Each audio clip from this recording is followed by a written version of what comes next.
After playing Spec Ops: The Line in 2019, the closest emotion I can describe to beating it was emptiness. I felt as though someone hollowed out my soul with a rusty butter knife and left the remains to rot in the gutter while the flies ingested each near microscopic astral piece. Each time a scene transpired as the character spiraled deeper and deeper into madness, another part of me was being chipped away until the end. I'm just like the main character, staring into space, living in a moment that happened a minute ago. This game is intense. Now, I know most people haven't heard of this masterpiece. Not many people really talk about whenever games with great stories are brought up. The only times I have seen it resurfaced is when they're comparing it to the yearly Call of Duty release and how they don't take the same chances as Spec Ops. And yeah, they're right, but that usually stops there. Spec Ops: The Line, in my opinion, has one of the best, most thought-provoking stories in all of gaming. It's one of the best games of the 7th generation, and it's a game I constantly think about. But unfortunately, when it released, it had poor sales. It sold so poorly, in fact, that the company Jaeger really hasn't made another game like it, only recently making a free-to-play PvPvE multiplayer FPS. And that is a genuine shame. So, I wanted to talk.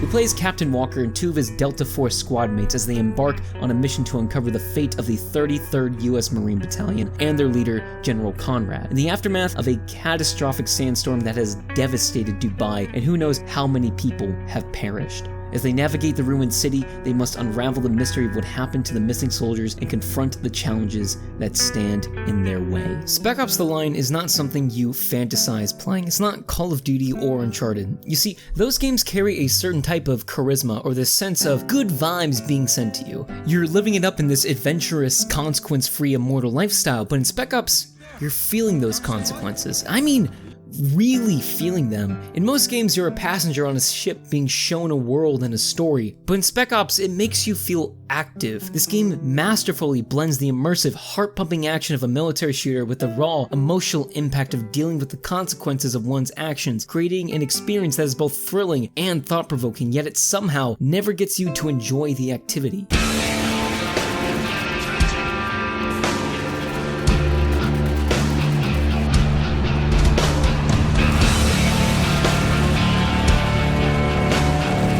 The combat in this game can get intense, especially towards the end. I recommend playing on the 2nd or highest possible difficulty for maximum immersion. It's your typical third-person shooter, hide behind a bunch of chest-high walls and wait patiently as you take out the baddies when they peek their heads out. The game also tries to stand out by issuing simple commands to your squad mates to take out enemies, but it lags behind your own ability to do the same thing. Back in the 360 era, these types of games oversaturated the market, but now that we've had some time, we've been able to cherry-pick the best ones, and Spec Ops is definitely up there. It's weirdly nostalgic to go back and play some of these types of games again. Biggest gripe I have is the reload button because it's also used to swap with weapons on the ground, at least on PC, as well as having finicky cover mechanics, but it's good enough to enjoy. It almost never leads to any cheap deaths, and when you get in a turret, you're just mowing enemies like grass. It's peak 360 gameplay, and if you don't want that, I still recommend this game because it defies nearly all expectations. It starts like any other game from the time. Characters walking a decrepit wasteland as you hide behind cover, shooting the random foreigners, speaking an unbeknownst language aggressively so you don't feel bad for shooting them in the dick. But then without any warning or serious foreshadowing, you stop fighting the citizens of Dubai and start gunning down American soldiers. Are they traitors?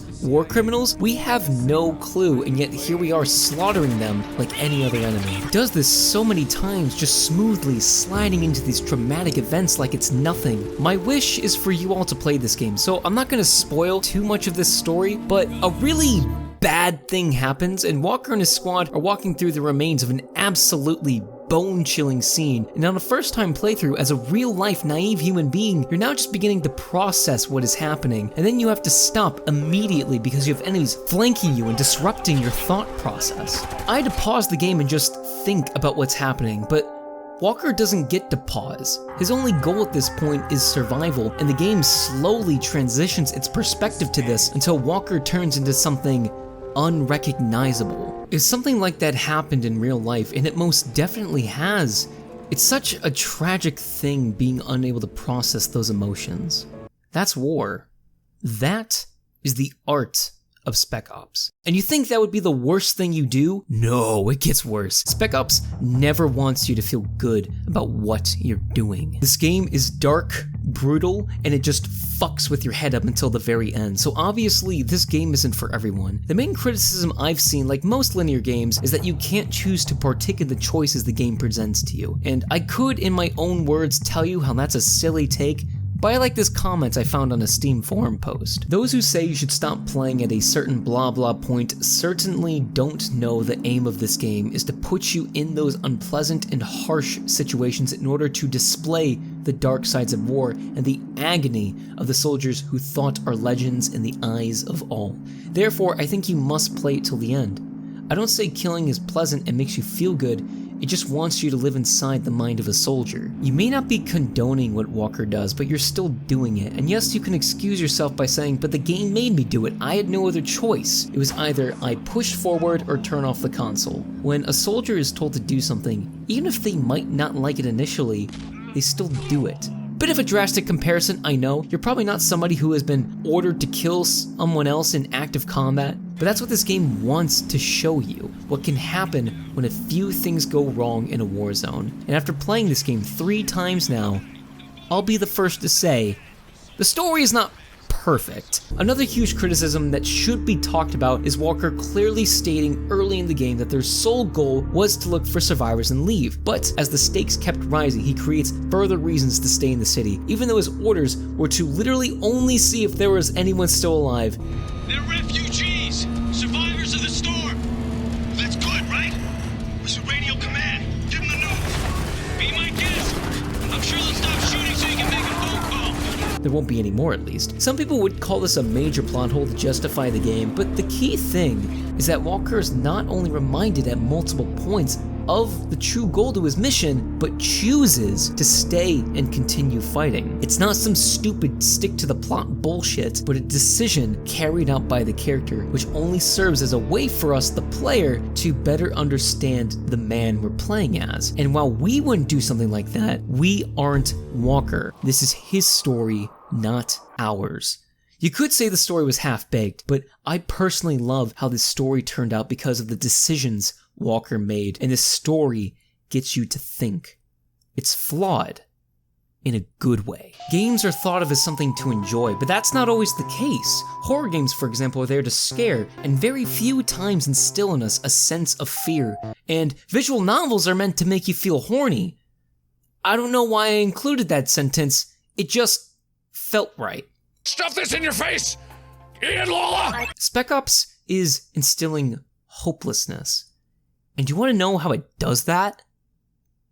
Rock music. The combat music, while never having something super hummable, I just couldn't help bobbing my head. Yes, this is how I judge music. Don't look at me like that. You got that deep electric guitar booming into your ears with that industrial mid-2000s hard rock with some percussion to keep you company with all the explosions and gunfire. But then you got a few licensed singing tracks that when they come up, they hit hard, like Deep Purple's Hush in the early game. But while the game's score features a mix of fast-paced and action-oriented tracks, it also includes a number of atmospheric and ambient songs that help to create a sense of hopelessness and despair. These songs often feature slow, contemplative melodies played on a laid-back electric guitar. Mogwai's Are You Still Two In It is an amazing example that just lets your mind wander from the cruel world the game is subjecting you to. It'll cruise you along the negative highway of nihilism, but you'll begin to feel a sense of resignation and acceptance. These elements work together to reinforce that theme of hopelessness and to help the player feel the emotional impact of the game's story.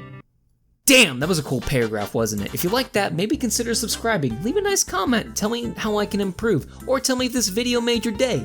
Or worse, I accept criticism very well. And then we have the menu. No joke guys, this is my favorite menu in all of gaming. To start with, you have Jimi Hendrix's famous guitar solo of the Star Spangled Banner echoing in the background of a ruined Dubai with a backwards flag, just emphasizing how absolutely fucked everything is. But what's awesome is as you progress the story, the scenery of the menu changes to fit the context of the current chapter you're in. There's this sniper keeping lookout. His name is Joe. He's looking for us. And now he's dead. His remains being pecked at by some crows. Awesome! There are also the loading screen tips, which are also the best in gaming. I know that's weird, but just trust me on this. Begin like normal, like, oh, press blank to throw a grenade. But towards the end of the game, this shit gets sadistic, saying stuff like, do you feel like a hero yet? This is all your fault. And my personal favorite, if you were a better person, you wouldn't be here. And there's the dagger. Ooh, it's those little things that make the game stand on a whole other level. Even the callouts during the game get more violent as the game goes on. It's amazing, and it's how you get players to really think about this game, and that's important. Is the story writing a 10 out of 10 masterpiece? Some would definitely say no, but man, does this game do a great job of letting all these events sink in until the very end. Even if you, the player, weren't directly responsible for the events that happen in the game, you're experiencing them the same way Walker is. You're feeling that guilt and shame punching itself right into your soul until it's black and blue. Spec Ops is not a perfect game. It's easy to overthink the story and see the plot holes. The cover mechanics could be better, and its tactical combat systems aren't executed perfectly. But what it has done really well is stay in my mind. Even after 4 years, it's one of those games that has burrowed itself deep into my introspective brain and has nestled in nice and snug, to where whenever I look at a game's story, I'm comparing them to this and maybe a few other games. It's told in a way that only a video game could tell. Spec Ops: The Line is a work of art in the way it handles themes of madness, morality, and perspective. It's a game that will leave you feeling empty and hollowed out, but in the best way possible. It's not a game to be enjoyed, it's a game to be experienced. And that is why I love Spec Ops: The Line.